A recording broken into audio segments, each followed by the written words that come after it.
O coletivo A Sagrada Família apresenta A Hora do Ouvinte. Um podcast voltado a responder questões enviadas por nossos ouvintes.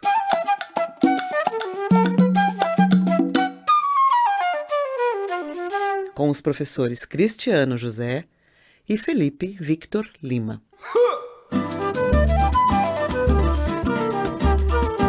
Olá, amigos do coletivo A Sagrada Família. Hoje iniciamos uma nova modalidade de podcast voltada a responder questões trazidas pelos nossos ouvintes. E a primeira pergunta vem de Pradópolis, interior de São Paulo, do professor Dr. Pedro Paulo Lima Barbosa. Ele nos questiona acerca do precariado brasileiro e de suas condições frente à crise do capital e do atual governo Bolsonaro. Quem responde é o nosso camarada, professor mestre Cristiano José. Bom, em relação a essa questão do precariado, é importante nós entendermos que isso tem sido um processo constante, né? Isso não começa agora com o governo Bolsonaro, isso é um processo já de algumas décadas, né? Em que a classe trabalhadora, depois de muitas lutas e algumas conquistas no sentido de direitos e algumas garantias de longo prazo, ela foi sendo progressivamente, isso pertence à própria lógica do capital, ela foi sendo progressivamente expulsa das estruturas produtivas fundamentais, né? E essa expulsão ela vai acontecendo dentro de dinâmicas muito diversas. Então, eventualmente, ela pode ser acomodada em outros momentos, né, do circuito de realização do capital, na economia de serviços, no âmbito da circulação, em algumas iniciativas burocráticas, né? Mas, como o próprio Marx apontou, é sempre importante para a dinâmica de desvalorização da força de trabalho que exista uma massa de trabalhadores não empregados, né? Então, esse é um processo de oferta e demanda muito eficaz no rebaixamento do valor da força de trabalho, que também sempre aconteceu dentro do capitalismo. Contemporaneamente, e daí que vem um ensejo, né, para essa categoria do precariado, né, que é um trabalhador sem qualquer acesso a garantias e a direitos fundamentais, recentemente tem se acelerado muito o processo de transferência, por assim dizer, né, do âmbito formal para o âmbito informal. É claro que isso gera uma instabilidade muito grande não só para as pessoas, mas dentro da própria luta de classes. E isso dentro de um quadro muito complexo, né, porque são trabalhadores em condições extremamente frágeis, mas em condições de organização também igualmente precárias. Eles estão todos atomizados, portanto, com uma difícil articulação possível entre eles para protagonizar formas de luta e etc. E o que nós temos visto, especialmente nos últimos 4 anos, talvez, né, desde 2016, desde da posse de Michel Temer como presidente da República, é agora uma acomodação disso que já vinha acontecendo na economia real dentro do quadro institucional, né, dentro do quadro legal. Então a reforma trabalhista é um momento importante por assim dizer, dessa oficialização, dessa legalização da condição do precariado. E o governo ultraliberal do Bolsonaro / Guedes vem, por assim dizer, para terminar a missão, né, e colocar isso quase como uma espécie de consenso. Bom, o que a gente precisa entender é que, embora seja sempre uma situação muito frágil e muito agressiva para esses profissionais, para esses trabalhadores que estão nessa condição vulnerável, é claro que essa agressividade, a percepção dessa agressividade depende muito da situação econômica das economias. Então, se a economia está indo relativamente bem, se ela tem bons números, né, se há uma abundância disponível, é claro que ainda que nessa condição de precariado, o sujeito ainda consegue ter acesso a certos bens, enfim, ele está inserido dentro dessa roda econômica. E pode, inclusive, ser absorvido, eventualmente, em posições, né, da divisão social do trabalho que sejam mais vantajosas o suficientes, né, para a sobrevivência. Mas não é essa a situação que nós estamos. Então nós temos uma conjunção de fatores. Em primeiro lugar, um processo histórico já de décadas de massificação desses trabalhadores vulneráveis, recentemente uma institucionalização, uma legalização, lei dos terceirizados, a própria reforma trabalhista que sobrevém a essa precarização anterior, a homologação de toda a sociedade política desses acordos, né, com STF, Câmara de Deputados, Executivo. Então existe um grande consenso dentro da burguesia nacional e seus burocratas para consolidar essa posição do precariado. Mas a conjunção de fatores que eu me referia tem a ver também agora com a crise econômica que nós já vivíamos, a modesta recuperação que nós enxergamos no último ano, especialmente, mas agora esse grande crash que se aproxima, em grande medida acelerado pela pandemia, né, mas que já se anunciava na situação pré-pandemia. Bom, qual o encaminhamento, né? São dois possíveis. A tendência é que nós tenhamos um aumento, né, dos padrões de miséria e, por conseguinte, dos padrões de violência e de barbárie que sobrevém sempre nessa série de situações.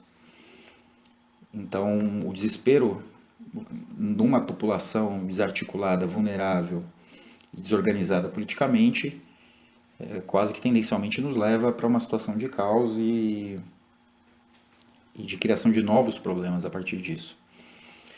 A solução desejada, que não é impossível, mas que não está num horizonte visível, é a de organização dessa massa de pessoas e contestação da condução que a burguesia tem feito dessa crise e de outras tantas, né? Então, mas esse é um processo muito mais longo, esse é um processo que depende de trabalhos de conscientização, de trabalhos de organização popular, né, de construção de uma percepção objetiva sobre o que está acontecendo.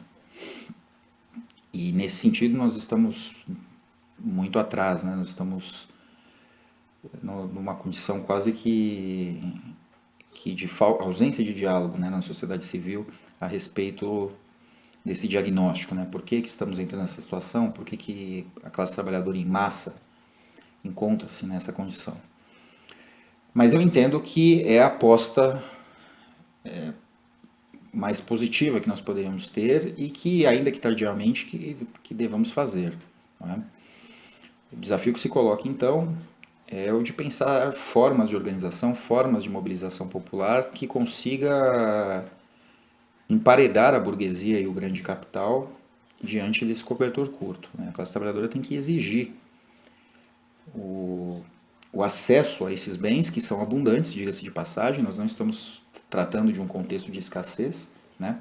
Mas nós estamos tratando de uma condição em que as pessoas não têm sequer acesso aos meios para acessar essas riquezas. E aí essas contradições precisam ser colocadas à prova, precisam ser colocadas à mostra, não é?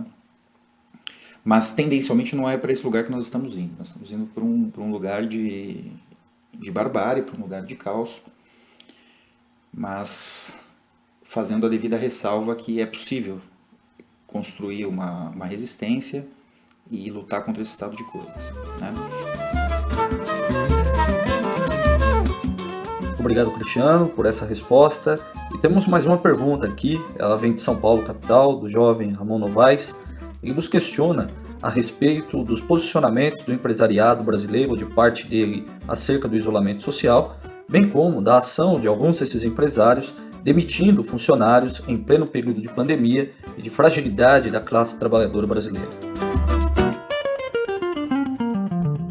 Bom, a pergunta do Ramon traz, de certa maneira, complementa a primeira questão sobre o precariado, mas ela traz uma questão teórica bem interessante, né? Que tem a ver com uma das versões, uma das possibilidades existentes dentro da literatura marxista a respeito do conceito de ideologia. Numa dessas versões, então, o conceito de ideologia, ele denuncia, né, o fenômeno de uma percepção invertida das coisas. não cabe aqui, a gente não vai ter o espaço adequado para conseguir detalhar o passo a passo desse fenômeno, mas concretamente do que se trata, né? As coisas elas se dão, né, na realidade em si mesmas de uma determinada forma, mas após uma série de mediações que se dão dentro da história, né, as pessoas vão perdendo contato com essas motivações primeiras, por assim dizer, né, com essas causas primeiras, e aí elas percebem as coisas de maneira com os polos invertidos, por assim dizer, né? Então, o Ramon nos traz exatamente a unidade fundamental da sociedade moderna, da sociedade burguesa, que é a relação capital-trabalho. Então, o que é essa relação? O capital, ele é um conjunto de forças materiais, né, de meios de produção, de materiais necessários, né, para a produção de uma mercadoria, de relações também de conhecimento que são necessárias, né, para essa produção, mas tudo isso não pode ser mobilizado sem a ligação que o capital precisa com o trabalho, né? Então o trabalho é aquele elemento que transforma uma determinada quantidade de riqueza expressa, né, nos meios de propriedade da burguesia em mais riqueza, né? Só que a questão é que ele não recebe o correspondente a esse excedente que ele cria, né? Porque o capital, o trabalho ele não é remunerado segundo o que ele produz, né? Ele é remunerado segundo o que é necessário para que aquele trabalhador possa estar de pé no dia seguinte, né, sob a forma salário. Então esse quanto de sobre-riqueza, por assim dizer, né, dessa mais-valia que é produzida, tira-se uma pequena parte para a remuneração do trabalhador, mas ainda sobra uma boa parte que o capitalista se apropria. Bom, isso significa, concretamente, materialmente, que nós temos uma relação de parasitagem aí. Então, o capital, ele não é nada se ele não conseguir se vincular ao trabalho, efetivamente, né? Então, é como se o trabalho fosse o hospedeiro e o capital, na figura do capitalista, fosse o parasita. Então, não existe possibilidade do capital se reproduzir, né, se ampliar sem esse concurso, né, sem esse vínculo. Mas não é dessa maneira que nós percebemos, né, voltando àquela questão da ideologia. Nós percebemos essa relação como se o capital existisse por si mesmo, como se ele fosse capaz de se reproduzir e se ampliar por si mesmo, mas que, por alguma razão, também alguma razão de utilidade para ele, mas não indispensável, ele recorra ao trabalho para, no máximo, na melhor das hipóteses, conseguir se dinamizar, né? Mas dentro dessa forma como as coisas são apresentadas ou como elas aparecem, parece que é o trabalhador que depende do capitalista. Então parece que o capitalista é aquele ser que cria as condições, né, a partir do seu engenho, da sua inteligência, do seu protagonismo, da sua genialidade. E a classe trabalhadora é aquela que, de maneira quase que indigente, depende do beneplácito do capitalista para conseguir sobreviver. Então, isso aparece muito, né, nas falas do presidente Jair Bolsonaro, quando ele diz: não é fácil ser empresário, sem um empresário você não vive, e assim por diante. Na verdade, é o contrário, né? Sem o trabalhador, o empresário não vive. Sem o trabalhador produzindo a riqueza que ele vai se apropriar depois, ele não vive, né? Mas as coisas aparecem exatamente da maneira oposta. Então, Ramon, considerando esse jogo de inversões, né, e essa breve explicação sobre como as coisas efetivamente são, né, então o capitalista é um parasita do trabalhador, fica fácil de nós entendermos. Então, qual é o propósito de um capitalista qualquer, né, como o dono dessa empresa ou daquela, etc., né? Ele tem uma demanda, ele tem o capital reunido sob certas condições e ele precisa do trabalho para ampliar e reproduzir esse capital. Numa situação excepcional como a que nós estamos, de distanciamento social, de quarentena, enfim, em que as demandas de consumo se reduzem drasticamente, esse capitalista simplesmente ele não precisa, nesse momento, né, ele não tem a demanda, ele não tem a necessidade de mobilizar esse trabalho. Então ele simplesmente demite, Porque a relação entre capital e trabalho não é uma relação que passa por algum crivo moral, por algum crivo humanitário, né? É uma relação meramente utilitária. Ele contrata porque ele precisa. Se ele não precisa mais, ele demite. É simples assim. Não é? O que há de contraditório e de perigoso, até mesmo para o capitalista nessa história, é que dentro do ciclo da produção, uma parte, né, e isso é necessário para o capital se reproduzir, para ele completar o seu ciclo, né? Ele precisa não somente produzir, mas ele precisa passar pela esfera da circulação. É que quando nós estamos falando dessa esfera da circulação, que é onde o consumo vai se realizar, para muitos capitalistas o consumidor é o próprio trabalhador. Talvez não o dele exatamente, ou o dele também, né? Mas a classe trabalhadora, ela não somente produz a riqueza para o capitalista, mas também depois vai consumir essa riqueza, né? Então esse salário que foi para o trabalhador vai voltar para as mãos do capitalista depois, quando ele receber sob a forma do produto, né? E é evidente que se nós pensarmos isso de maneira extensiva, né, olha, então os capitalistas vão demitir os trabalhadores, mas como é que fica a economia na esfera da circulação? É verdade, ela entra em colapso também, porque uma população miserável não consome, e se ela não consome, isso gera um círculo vicioso, né? Mas esse é um dos grandes dilemas da burguesia, né? Em que medida porque ela depende da classe trabalhadora nas duas pontas. Ela depende da classe trabalhadora na produção, enquanto parasita, e depois depende da classe trabalhadora na ponta do consumo, né? Então, se ela exclui a classe trabalhadora de alguns dos polos, né, especialmente da produção, ela também perde esse trabalhador na esfera do consumo, né? E aí ela está num jogo sem saída, né? A única solução para isso é a abolição dessa relação capital-trabalho, dessa relação de parasitagem, né? E a remodelação, por assim dizer, profunda e revolucionária da maneira como nós acessamos os meios de produção de riqueza, né? Como nós acessamos os meios de produção. Então, isso tem a ver com toda a discussão em termos de uma revolução sobre a ordem burguesa e assim por diante, mas dentro do formato, dentro da forma social da mercadoria, do capitalismo, isso é um dilema do qual não se pode sair, isso é uma espécie de labirinto, né? Então, e é um labirinto que atinge a todas as pessoas, porque quando nós estamos falando do seu ponto de vista da classe trabalhadora, nós estamos falando numa sentença de morte por miséria, né? Porque se ele perde também essa condição de hospedeiro, ele não tem nenhuma condição, né? A menos, senão a indigência. Agora, não podemos esquecer que o parasita precisa do hospedeiro. Então, o capital, como bom parasita, ele não pode eliminar a classe trabalhadora da equação, né? Senão o capital não se realiza, né?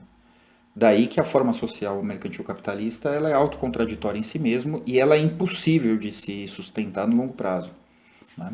É uma forma social que não é possível estimar em quantos anos ou quantas décadas, mas que ela é manifestamente, historicamente, inviável para conseguir dar algum tipo de estabilidade para a humanidade nessa sua equação tão básica que é a da produção, do consumo, da satisfação das necessidades essenciais. Bom, espero que as duas respostas tenham ficado satisfatórias e aguardamos as próximas e muito obrigado pela atenção. Um abraço.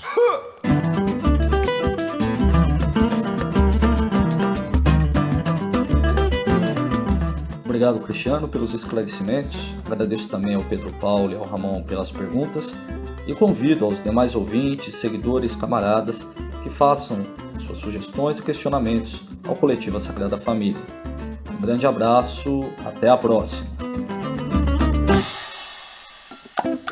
Você também pode nos enviar suas perguntas através do e-mail sagrada.familia.podcast@gmail.com, através do nosso site www.asagradafamilia.com ou por nossas redes sociais, Twitter e Facebook.